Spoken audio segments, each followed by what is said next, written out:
Welcome to the Faith Forum, a series of talks with leading thinkers, best-selling authors, business leaders, philosophers, artists, and theologians of our time. We're so happy you've joined us, and we hope this podcast offers food for your spiritual journey. From Christ Episcopal Church in Charlotte, North Carolina, I'm the Reverend Chip Edens, and this is the Faith Forum. So Lisa Cashion is a licensed counselor, life coach, and wellness educator. She has worked as a chaplain and is trained in spiritual direction. She is currently an adjunct professor at Queen's University, having lots of fun teaching the psychology of religion. She is a long-term Christ Church member, joining about 30 years ago with her husband, John. They have 3 adult children who have taught them most of what they need to know about relationships. And we're also joined by the Dr. Matthew Alexander, who is a licensed practicing psychologist who specializes in couples counseling. He's been in private practice for over 40 years. Concurrent with his therapeutic work, Dr. Alexander was the director of behavioral medicine in the Department of Family Medicine at Atrium Health prior to his retirement in 2020. In that capacity, he taught practicing and resident physicians, as well as medical and graduate students. He's the author of multiple professional articles and the lead editor and author of 2 textbooks on cinema education, which refers to the use of using movie clips to educate professional learners. He is an emeritus professor of family medicine in the Department of Family Medicine at the University of North Carolina Medical School and is a frequent public speaker on topics such as relational health and well-being. Dr. Alexander has been married for 29 years and has 2 adult children. So please welcome Lisa Cashion and Matthew Alexander. Thank you. Thank you, Connor. Glad to be with you. Thank you. Yeah. So today is a conversation that's brought to you by the Center for Wellbeing and Care. So I just want to say a bit about the center, and then we'll focus in on relational well-being, which is what we'll talk about today. So the Center for Wellbeing and Care is a dedicated space right around the corner upstairs that focuses on well-being for the whole person, rooted in the Christian faith. We look at 6 different areas of well-being in the center: spiritual well-being, emotional and mental well-being, relational well-being, vocational well-being, financial well-being, and physical well-being.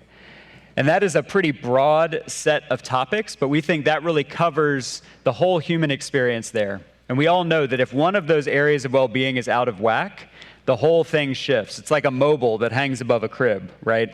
If one of those things gets out of whack, the whole thing comes unbalanced. So the Center for Wellbeing and Care provides classes, workshops, retreats that cover all of those topics. But today we're going to talk about relational well-being. So I want to give you the definition as we see it in the Center for Wellbeing and Care. Relational well-being involves establishing and maintaining healthy, meaningful relationships with oneself, with others, and with the larger community. So hopefully, as you can see in that definition, when we talk about relational well-being, it's not just romantic relationships between partners. It's not even just family relationships. When we talk about relational well-being at Christ Church or in the Center for Wellbeing and Care, we're thinking about any of the ways that we're called to be in community, kind of with ourselves and the various parts of ourselves, but also with the people around us. I have a friend who says that if God wanted me to be alone, he wouldn't have created all of you people, which is a good reminder, right? Creation is not finished until there's 2, until there's humans that can interact together. So what we're going to look at today are what are the foundations for a healthy relationship. A lot of our time will focus on romantic relationships and partnerships, but we'll also look at friendships, family relationships, and all the ways that human beings come into contact with each other. Because when human beings come into contact with each other, a lot of times it's beautiful and life-changing and profound, and sometimes there's friction. And so we want to talk about some of the foundations that we can use to improve all of our relationships, okay? Does that sound good? Are y'all in? Okay. Well, thank you for being here this morning for this conversation. So the first place I want to start, because this may be on the mind of some people, there are 2 marriage and family therapists or counselors up on stage and a priest. And so you might be thinking, oh my goodness, what have we gotten into? You might be here because your spouse or partner said, we need to go to this conversation, right? And so I wonder, what are some misconceptions from y'all about counseling and couples counseling in particular? It's a pleasure to be here, and I'm happy to talk about this topic. And one of the main misconceptions that people have when they come to a couples therapist is they expect me to take sides. And so I have to tell people that I'm not a judge. I don't take sides because there are two sides to every story. It doesn't necessarily mean they're both equally accurate, but that takes time to really develop and look at. So I'm not going to be a judge. I'm also not a magician. It takes a lot of work. And I'm not a messiah. I have to work on my marriage as much as anyone else. The other misconception, I think, is that it's just talking. And actually, it's more than that. It's facilitating the right conversation for couples so that they can understand the fight behind the fight and providing them with the skills so that ultimately they can resolve their own conflicts so they don't have to keep coming back to me. Yeah. Very good. Yeah, and the three of us got together last month and we had so much fun talking. We thought, gosh, if we can just bring that energy to the group, isn't that going to be great? One of the misconceptions that I find is that people think that you only go to counseling in a crisis. And that I remember Matthew even saying in our conversation, oftentimes he wishes when he's meeting with people that they would have come earlier. Right. And so I get really excited in the opportunity to work with people when they're not in crisis, when things just feel different, when there's been a change or a transition, family grows, job change, move, to really help people think about ways that they can improve their situation, right? It's not so much corrective, but opportunistic, right? Opportunities to learn and grow together, right? Growth opportunity. I also try to be relatable as well. And I remember the first time I went to a couples counselor myself with my husband, and we were sitting on the sofa across from the counselor, and I remember thinking, I felt like I was in the principal's office, And so I always tell people, I'm not a principal, right? Yeah. This is your life, this is your relationship, and all I can do is try to give you tools to try to work together, but I can be an interpreter too, and help people understand each other better. Yeah. Right. Yeah. Well, I think what that brings up is it's true in all relationships. We're never given a manual on how to do relationships. We're just kind of put in situations. We're born into a family, and we have to kind of figure out what that means and who are these people and how do they all interact. And we're put in a school, so we kind of develop a social group. And a lot of it is trial by fire and kind of learning as you play the game. And so I think it's so great what you've both said that it's okay to say, I need some help figuring out how to be in relationship. Absolutely. Yeah, because it's not a given. Yeah. It's funny because it's the most important thing we do in our life to mate with somebody if we're in that situation, to have kids, but there's very little training, just you're thrown into it. Yeah. And it is, I know that Connor does a lot of premarital counseling, and so do I. And sometimes I feel really privileged just to be the first counselor someone's encountered in that situation, right? To kind of make it seem more accessible, to make it seem more playful even. Something where people are encouraged to experiment and consider ways that their family of origin maybe didn't do it the way they want to do it, and to consider creating the culture that works for them. Yeah. Okay, well, we're going to go into the weeds in just a little bit about different stages of life and relationships at each stage and kind of how we can focus. But first, I just want to give you the headlines because there may be some people in here still who are going, all right, couples counseling, what is this? So I wonder, what are some of the greatest hits from your couples counseling? What are the things that you say over and over again that are kind of common threads across couples? Yeah, I wonder if any come to mind. Well, I can tell you the thing that most people, when they call me, want to work on is they don't feel connected to their spouse. So what does that mean? A lot of people don't know what that means, but connection is knowing what your spouse thinks, feels, is doing, and caring about it, and feeling the same thing back. So when people don't feel connected, it's very troubling. This is a person I've chosen to be with out of all the billions of the people in the world, and I don't feel connected. The next thing I hear a lot is people will present and they'll say, we don't communicate well. And what that often means is they start out thinking that communication means you say whatever comes to mind. And it just doesn't work that way. So people have to learn how to communicate. The other thing that comes up a lot is attachment injury. When I really needed you, you weren't there for me, and I'm having a hard time letting go of that. And sadly, a lot of attachment injuries that I see are infidelity. And infidelity is a very painful thing that happens in many couples. It is treatable, it takes work, but that would be a common theme as well. Yeah. Yeah, oh gosh, and connection is such a big deal. We've been talking about it this weekend in a workshop on Saturday. And gosh, if you walked into the building today, connection is on all the signs, on the gates. So connection's important. And I think it's really important to also define connection for people. So I do a lot of work with people around their personality styles and what connection means to them, right? But regardless of, if you're more introverted, it doesn't matter. Connection is so important. We know that connection contributes to immunity, physical health, mental health, emotional health. We also know that connection provides comfort and confidence, right? So when people feel confident and competent and connected, the sky's the limit, right? It's going to support creativity. It's going to support motivation, right? So connection, we're all wired for it. We're social beings. It's in our DNA. However, in relationships, oftentimes there's a misconception about what connection means, right? So someone who is very naturally drawn to others and outgoing and makes friends easily or connects with individuals quickly, right, is going to find that to be very natural. Someone who is more introspective, maybe more cautious and careful, connecting can take more time. And it can be sometimes challenging or even painful. So I think with couples, it's important to know that, but also couples who have children.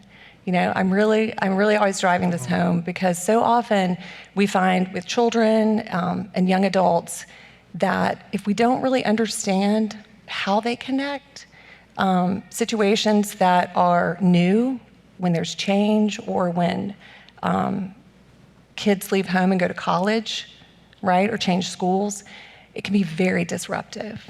That sort of grounding and connectedness that maybe they've developed over a long period of time goes away. Promotes anxiety and depression, right, despair and helplessness. So if we can somehow learn to communicate that more and empower people, also empower teachers and parents and medical providers to sort of inquire about that. What's going on in your life? Not just what are the symptoms, but what's going on in your life, right? What's missing? What's changed? I really think it makes a big deal. Yeah, if I could add one thing, men and women have different ways of connecting. So one of the ways that men connect is what's called side-by-side intimacy. We're together, we're doing something together, we're going to a football game together, and we don't need to talk, we're just side by side. Women often football is a good thing to talk about today. But then there's eye-to-eye intimacy where tell me what you're thinking, tell me what you're feeling. That's very important too. The thing with side-by-side intimacy is it works up to a point, but it's wonderful to watch a show together, but if people are double screening, that doesn't count. That's not intimacy. Intimacy is sharing an experience, not double screening. But I think gender is a factor as well. It's a good point too, because oftentimes the sort of developmental experience for men or women can be that, right? And so then you come into a relationship where you're expected to provide that for your partner. Right, and it looks different. And sometimes, sometimes one partner can learn to do a little side-by-side connecting. Right? Like it doesn't always have to be so much emotional sharing. Yeah. But to have that variety is important, right? Correct. And just to define terms, double screening is when you're watching TV and you're on your cell phone at the same time. Right. So you're checking your email or scrolling on Facebook and the screen's on. Right. And you're connecting with your partner. Quote unquote. Yeah. You're in the same room. You're in the same space. Right. Yeah. And the joke I've heard is, why do men love golf so much? It's because they can't ask their friends to go on a walk and talk about their feelings. But you can play golf and go on a walk and talk about your feelings, right? That's very good. So it's that same idea. Yeah. Yeah, So- don't get me started about golf, because that is a big issue that comes up a lot. Yeah, we'll get there. Yeah. You won't have to turn in your golf clubs at the end of this talk. I wonder, so focusing on that, kind of personality types are real, and there are real differences. I think that is so important to understand in relationships, because there's this, and we'll talk a bit about the kind of soulmate myth that I've found my person, and we see eye to eye on every single thing. There's kind of a working theory that I have that you will be in a romantic relationship with your opposite on certain things. But I read recently in a book, a theologian was talking about the primary thing in relationships that we have to do is forgive the other person for not being us. Oh, that's great.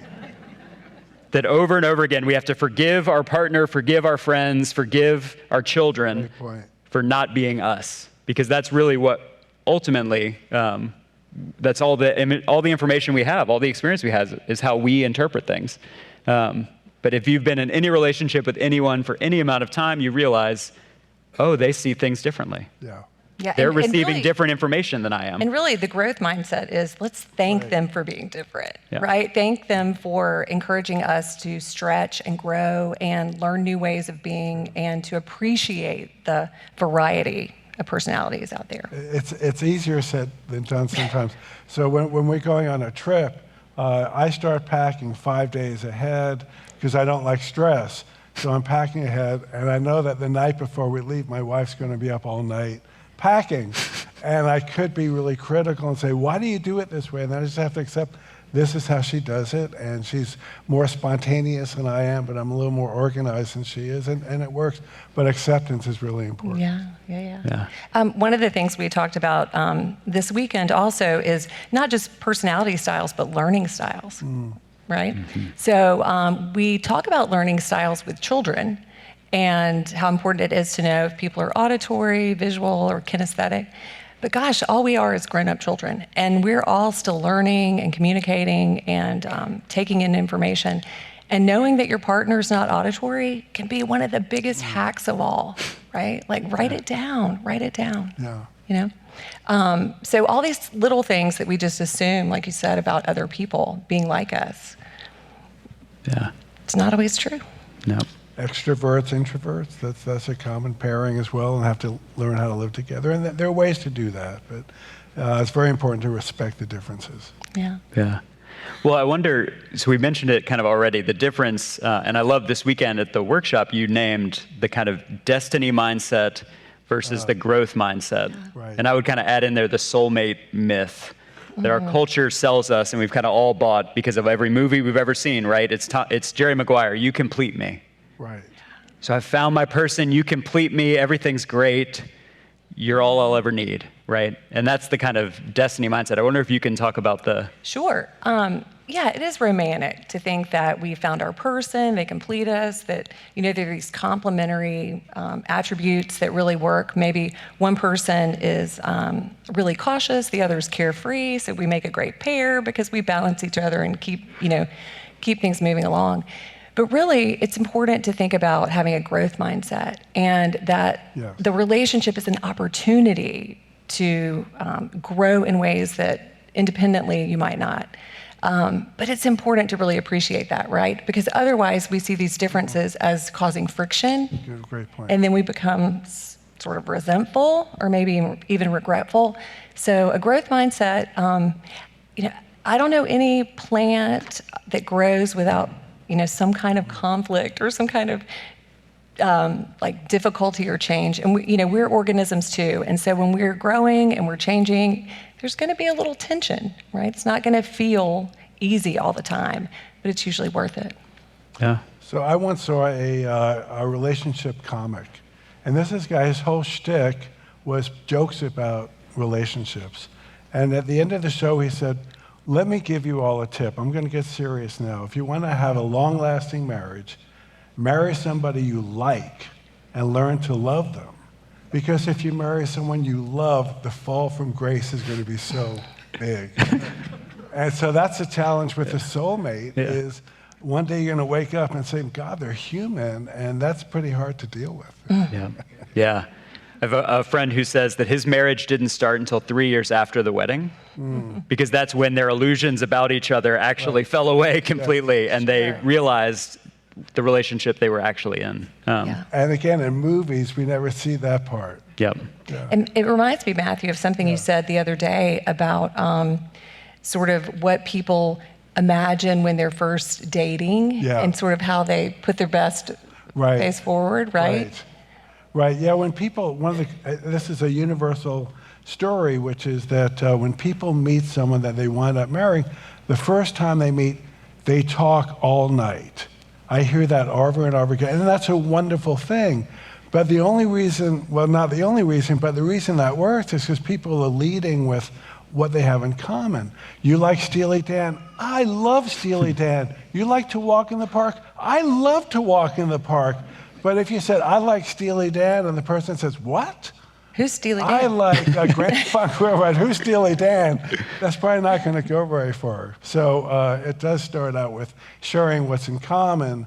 And then over time, you have to realize that, no, we're not exactly the same, what you said before about, we didn't marry ourselves. Yeah. Well, and when Matthew was talking about that, I think it's also important to think about our culture now. So many people are meeting in through social media or through dating apps and that kind of thing, which is a very curated presentation of self, just like any other social media platform. And so to really think about what it means to get to know someone beyond that sort of initial. It's not that it's necessarily superficial, but it is very limited, right? So how to realize that there's a lot more to learn about someone than sort of what they put forward. Yeah, it's true. I mean, the first stage of relationship is, I can't believe I found you. Out of all these billions, I can't believe I found you. Unfortunately, after about 2 years, it's, I can't believe I'm stuck with you. That's exactly right, yeah. And I see this applying to friendships too, and kind of even family relationships, that this destiny mindset locks you in to this version of the person, right? And I tell couples before a wedding that over the life of your marriage, you'll be married to 5 different people, and it will all be the same person. Because humans just grow, and we evolve, and we change. And it's the same with friendships, right? The friends that you had in college, if you all are exactly the same and no one has changed in your 40s, 50s, 60s, you're probably not that fun to be around for anyone else but your group of friends because, right? We have to grow. We have to change. And I think there's some grace in relationships to let, not only in romantic relationships, but in friendships, to let people grow, let them change. And I've experienced friendships that have ended because we have just grown kind of past each other, or I have grown and they have not, or they have grown and I have not. We had Marissa Franco here, who has written an incredible book on friendship. And I think the statistic she gave was every 7 years, 50% of your friends turns over. Well, that's interesting. And we don't really think that way because we think, well, I have this college friend, I just have to be friends with them forever, even though they make me miserable. I don't like talking to them because they always complain about whatever, fill in the blank. Yeah, I think it's also important to think about that we don't have to, just like we don't need our spouse to be our friend for every aspect of our lives, we don't need each friend to fill all of our buckets, right? Like sometimes we have friends that we play sports with or raise children with or go to church with or work with, and they don't have to all overlap, right? So we can have an array of friends. We can still keep up with our college friends. We just, we have certain aspects of ourselves that we share with them, and it's just not everything. Yeah. So the next thing that you brought up, Lisa, I think is really important, and it's kind of in the weeds a bit on communication. So the destiny mindset, which I think unfortunately is in a lot of our relationships, particularly our romantic relationships, kind of holds that this is my person, we're soulmates, it's destiny that we're together, so there can't really be any friction. Because that goes against the Disney movie narrative, right? Because Prince Charming and Cinderella never fought. right? They just found each other and it was sunshine and rainbows and the mice sang and, it was just great. And the birds help with chores, I guess, so that probably is why there wasn't any friction. But in actual relationships, where again, there's two humans who are not the same people, there's necessarily friction. And that isn't a bad thing on the surface. There's some ways that it is. Right. Well, every relationship is going to have friction. We know that, right? It's just we're not the same people. We're going to have disagreements. We're going to have misunderstandings, differences of opinion. That's normal, right? It's actually good. It's good for us to be challenged in our relationships. Where that can sort of go south is when one person is communicating using contempt, right? Or demeaning, right? Sometimes we find that communication stalls because one person is basically fearful of sharing what's really going on, some internal conflict. One of the things I like to talk to people about is kind of connected to this, is the difference between sharing something that's hurtful and hard to hear.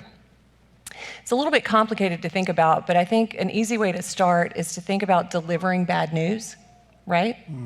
So delivering bad news is uncomfortable because we know it's going to cause someone else discomfort, all right? So telling someone about an illness, even having to tell someone about a diagnosis. If I had to tell you that a tree fell on your car, it's not like something I'm glad to tell you. It's going to make you unhappy. Telling you that I didn't close a deal or something like that. It's going to make your partner unhappy. But somehow we know on a deep level that we're not personally responsible for causing that discomfort. Where that can get tricky is that oftentimes people have internal conflict that they need to share with their partner or someone else in their family. I'm uncomfortable with this financial decision. I don't want to spend the holidays with your family. I'm drowning in this relationship is not good for me. Those are hard things to communicate, and they're hard to hear. But oftentimes, because they feel more personal, we hold back and think that we're hurting the other person by sharing that information. Maybe we're scared of the reaction because there might be anger, fear, disappointment. But it's important to be able to be confident enough and comfortable enough in your relationship to share those kinds of things, because otherwise we're operating in silos. Does that make sense? Yeah, totally. And then, so there is that line, and it's kind of, it's contextual and a little bit blurry for every couple, but there is that line between hard to hear and hurtful. I think that's the nuance of this whole statement is that we don't actually control what's hurtful for someone else. Right. And so what may, in our head, feel hard to hear is actually hurtful. So like belittling our partner, calling our partner names. In our head, we may think, well, that's hard to hear, but this is how I saw it modeled in my family growing up, or this is whatever. So I wonder if we can talk a bit about that. What's healthy conflict and what is kind of unhealthy or toxic conflict? Yeah. I like to think of three different types of conflict, and one is called the blow-up. So imagine you're driving down to Gastonia, and your spouse is going to tell you what exit to get off, and she daydreams, and you go right by the exit. We're all human. We might blow up and say something, really angrily. That's life. As long as you can say later, I'm really sorry I did that. I was just really upset. The second type of conflict is a disagreement. We see things differently, and we're going to argue about that. The interesting thing is every couple I see has the same version of that, and the version sounds like, you're yelling at me. No, I'm not. If you want to hear yelling, I'll show you yelling. Every couple has that fight. It's unbelievable to me. And the truth is that it's an elevated tone, and we have to find some way in the middle to deal with that. But the third type of conflict is the one that you're talking about, and that's when you're fighting. And the fighting is where you start hitting below the belt. And the reason you do that is because you're very frustrated. And the best thing you can do when you're frustrated like that is to find a kind way to say, I'm about to explode and I need to take a break. I will come back. That's probably the single most useful thing people can do to avoid the fight, because fights tend to push people away and they get harder to repair. Yeah. Absolutely. Yeah. And just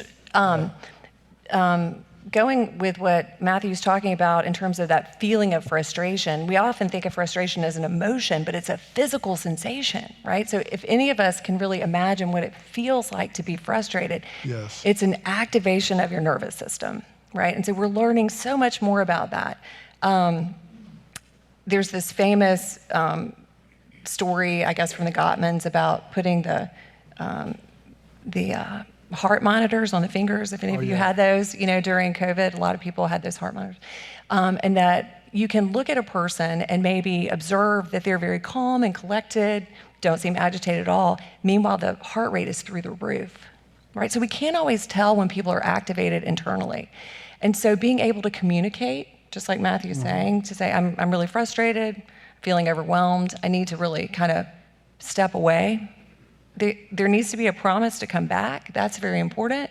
Right. But really getting in control of ourselves is the only way to communicate in a healthy way, right? None of us can really focus or be calm or be considerate when we're super activated. Right. And some people have a code word to allow, puppy dog, porpoise, honey, but you need a pattern interrupt to get you out of that space. Yeah. And I think with conflict, the distinction in my mind between healthy and unhealthy conflict is the goal. Yeah. Mm-hmm. Right? So the goal of healthy conflict in a relationship is to eventually grow closer. We don't see eye to eye on this. I want to be eye to eye. I want to at least understand where my partner's coming from. Conflict is going to get us there. I think the unhealthy conflict is when the goal is not to get closer. The goal is to be right. Right. The goal is that my point of view is right, my view is right. And I often tell couples, there's every day in a marriage, in any relationship, you're given the chance to decide, do I want to be right or do I want to be married? Yeah. That's a good one. And you get to choose, right? But I think that's because raising your voice in a healthy conflict when we see we're going to come back together, that's fine. Raising your voice because I know I'm right and I think you are, an idiot, and I'm going to say that to you, to exert power and control or whatever, that's a red flag. That's a kind of, for sure. danger zone. And another point, too, is that if there is intention to cause pain, not just to be right, but to cause pain, and we all know what that feels like, when you say something because you mean it to sting. Yeah. Right? We all do it. But that is hurtful, right? That's not the hard to hear thing. That's hurtful. But when we're communicating something that's hard to hear, often that comes in the form of an I statement. I'm feeling uncomfortable, right? I don't want to participate in that activity anymore. I'm putting up boundaries around something, right? That's hard to hear, but it's not hurtful. So that's another kind of rule of thumb. Great point. What's hard for a lot of people to do, though, is to identify the emotion that they're feeling. So we know that you statements are good. Or not good, and people get around that. They'll say, well, okay, let me tell you what I feel. I feel like you're not listening to me. Well, I don't feel listened to is a lot better. Yeah. I think that's so important to name. So one of the things that is so beautiful about particularly romantic relationships, any kind of deep, true friendship, familial love is that you can be vulnerable with someone, they see you and love you anyway, right? Like that is the turning point. That's why we fall in love. That's why we have connections with people. They see you and love you anyway. That you can be vulnerable with them and they don't run away screaming or they don't go tell everyone about your vulnerability. They see you and they love you. So I think that's why emotions get so heightened. And when you feel like there's something I need to say, but I'm scared to say it because I no longer trust that I will be seen and loved anyway. Right, or that the response will be what you're hoping for. Right. And sometimes it won't be. Right. I do like to tell people it's better to know than not know. Yeah. So sometimes asking hard questions, and hearing something you're not excited to hear can be hard. Sometimes you hear something that you couldn't even imagine. It's so great. Yeah, I think so. I also think we were talking about this weekend too, that it's so great in relationships to feel seen and loved anyway. It's also so great to be in relationships and be seen and be valued, right? So a partner who sees your potential, wow, that's the best, right? A partner who sees all that you're capable of and makes you feel capable, right? So they truly see you in ways that maybe other people don't. It's very empowering. Yeah. Can I give you a big fancy theological word? Okay, I can't promise this is the only big fancy theological word today, but the theological term is imputation. Imputation. So in the Christian faith, we say that Christ has imputed righteousness to us. We were not righteous. Christ has said we're righteous, and now we are. In relationships, you can impute things to your partner. They may not feel confident, but you see the spark of confidence in there, or you see a gift. And by having a trusted, loving partner or friend say, yeah, you can do this. You know, that job you were just offered that you don't think you're qualified for. Yeah. No, this is exactly what you can do. And suddenly it feels like you put on, you know, a superhero cape, right? Like you're like, I think I can because my uncle just said I could, or my friend just said I could. My partner believes in me. Right. And then you kind of fake it till you make it, and you step out there and realize, oh, it is true. Yeah. Celebrating each other's successes is as powerful an intervention for a couple as learning how to communicate. Yeah. So I really like what you're saying. Yeah. So I think the last thing on that, and then we'll start looking at some life stages. To that idea of vulnerability, I think this is where one of you just said that the person who's venting a big emotion may not actually know what they're what they're feeling. Right. And that's something I just want to talk about, particularly with kind of raising your voice. And I'm going to speak from my own experience to the men in the room as a man. I heard a quote on a podcast recently that said, 90% of male rage is helplessness masquerading as anger. 90% of male rage is helplessness masquerading as anger. I don't know what to do. I feel helpless. I feel like I can't solve this problem for my spouse or my child or my neighborhood. And so it just comes out sideways. And so some of this relational health stuff is we have to do the internal work. Yes. And to be in a trusting relationship with friends or with family or with a partner where we can say, I don't know what I'm feeling right now, but I don't like it, or it feels bad, or, right? And it may sound super elementary, but the feeling wheel that you can get, this big, colorful wheel of all the feelings, I mean, it makes you feel like a kindergartner. I'll speak for myself. I feel like a kindergartner when I'm like, what am I feeling? Okay, go to the circle. Right. I'm feeling angry. What kind of anger is it? Great point. And suddenly, when you have that language, it deflates what would have just been a blow up, and would have just been, That's deflated. Also, I think it's important to know that most emotions originate in the body. I mean, I say most because I can't think of one that doesn't, but there might be. And so oftentimes what we have to do is notice the physicality first. What's the physiological experience? And then try to connect it to an emotion. So oftentimes we react out of this physiological experience that we're having, where our nervous system is activated. We haven't even connected yet what the emotion is. We don't know if we're angry or disappointed or despairing or excited. Sometimes we're excited, but it's important to connect those so that we slow ourselves down and try to identify. Another tip I like we use this a lot in my family. When people get activated, it's really a good exercise or just a hack to say to yourself or say to someone in the room, it's not a crisis, especially if it's not a crisis. Sometimes it is a crisis, right? But we need to reserve that activation for times when it really is a crisis. Usually it's not, but we might have trained ourselves to go from 0 to 10, right? When someone can't get their shoes on in the morning to get in the car to go to school. Right? Or when someone forgot to pay a bill. Or when someone, is running late or packing at the last minute, right?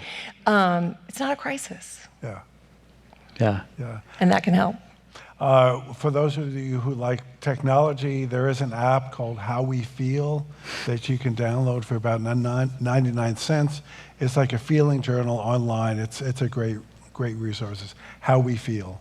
Yeah. Nice. And I know a lot of those resources will, and I think we may just jump right into the tactical, you can look back and see when you were feeling a certain way at a certain time. Right. So you can go back and say, interesting, at 5:30 every day during the week, I am furious.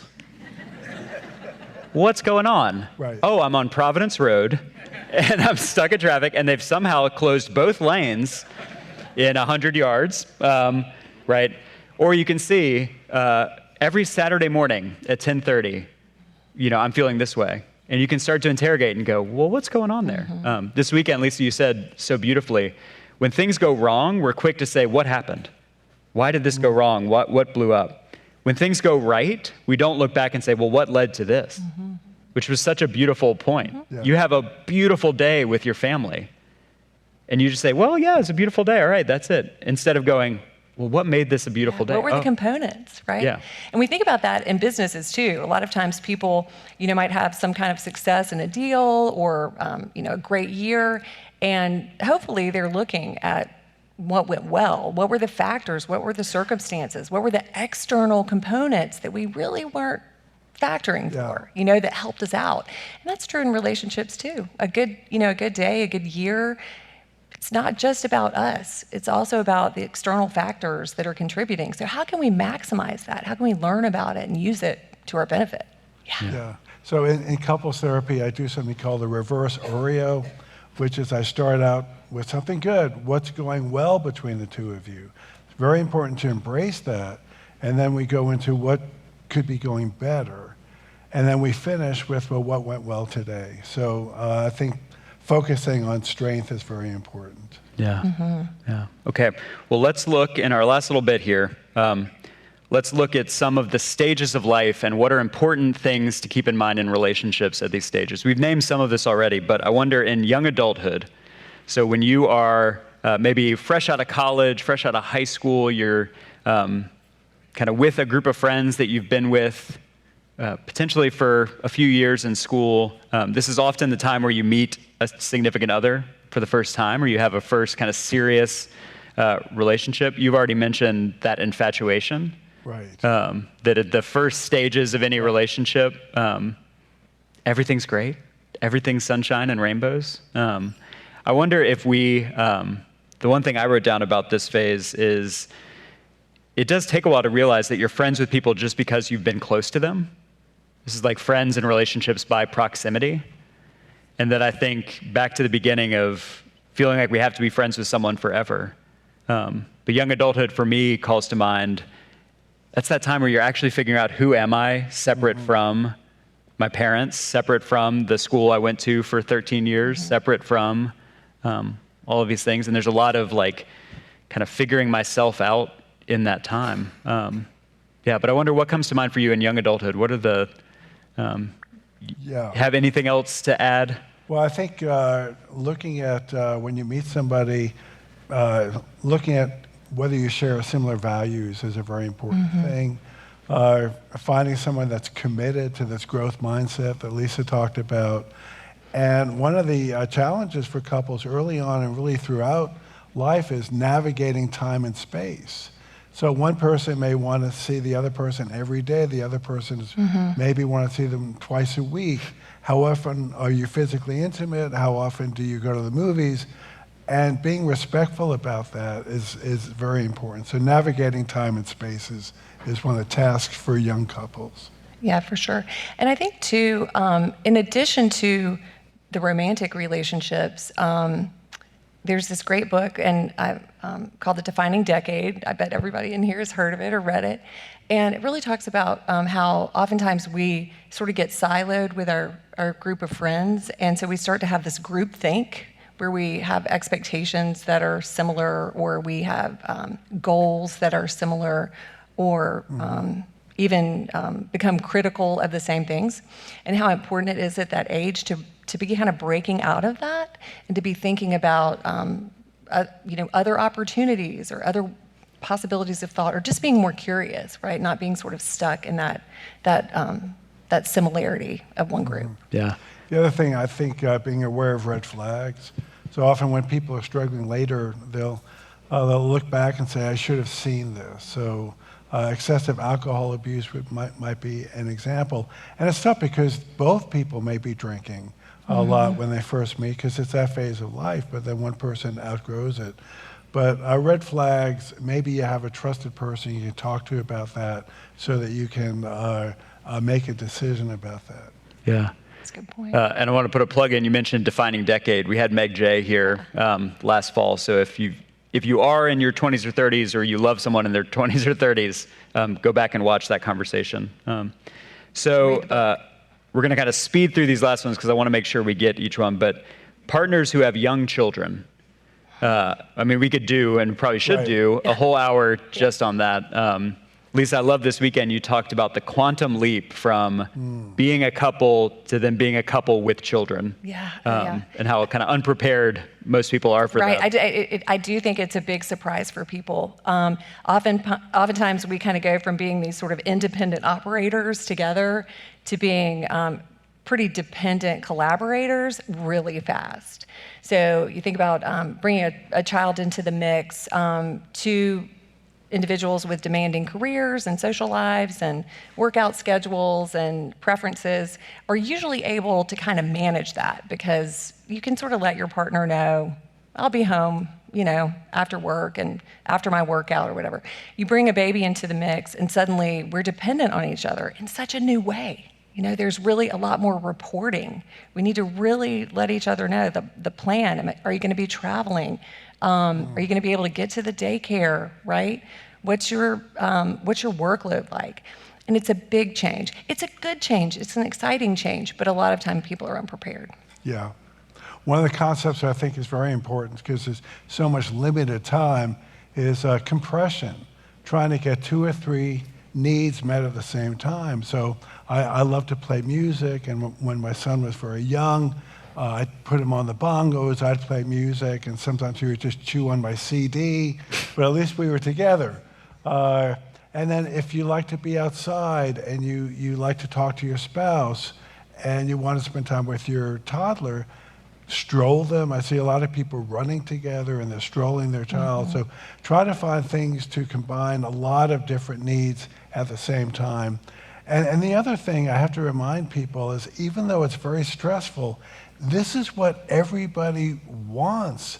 And you're going to look back in 20 years and say, this was the best time of life. So kind of reframing that even though it's tough, it's a wonderful time.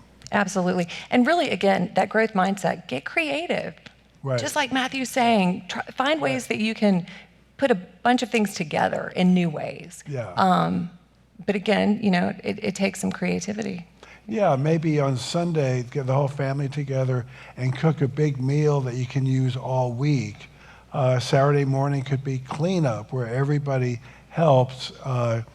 Getting kids involved in chores very early on makes it a lot easier later in life. So don't be afraid to use everybody as resources. Yeah, and I think it's the recognizing that the priorities increase exponentially.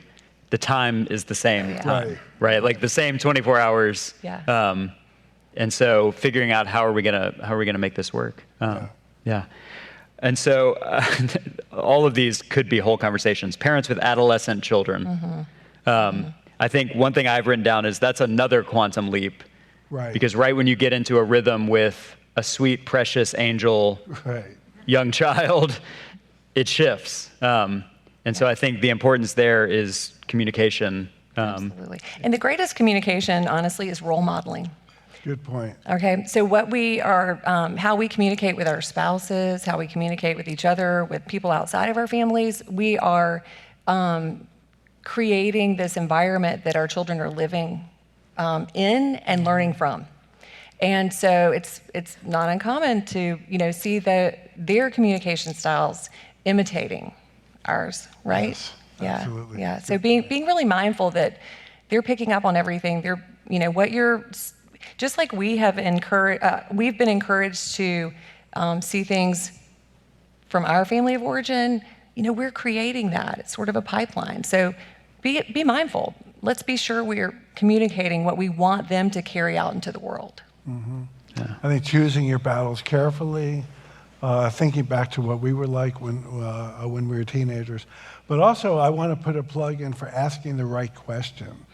So I think about the keys we have on our keychain. We might have 10 keys, but only one unlocks the door. And so asking the right questions, trying to get somebody to open up. And with a teenager, the wrong question is, how was your day? Well, you're not going to get anything. One time, I got so frustrated with my daughter because I wouldn't get anything when I asked her that. I decided to ask her a different question. And the question was, well, tell me about the range of emotions you had today. We were talking for an hour and a half. That was your daughter. That's right. Yeah. So try to experiment with different questions with teens so you get them to open up.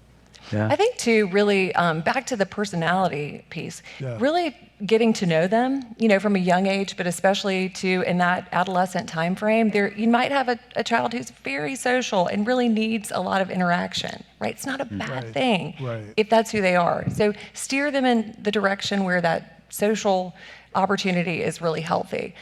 You might have a child who really prefers to be a little more solitary, or have a really smaller group of friends, which might not always match your spouse's and your personality, right? And just recognizing that's okay, it's healthy too. But to keep open communication, I think really matters too. Yeah, and be open that the teenager may want to communicate with you at midnight, and take advantage of that. Yeah.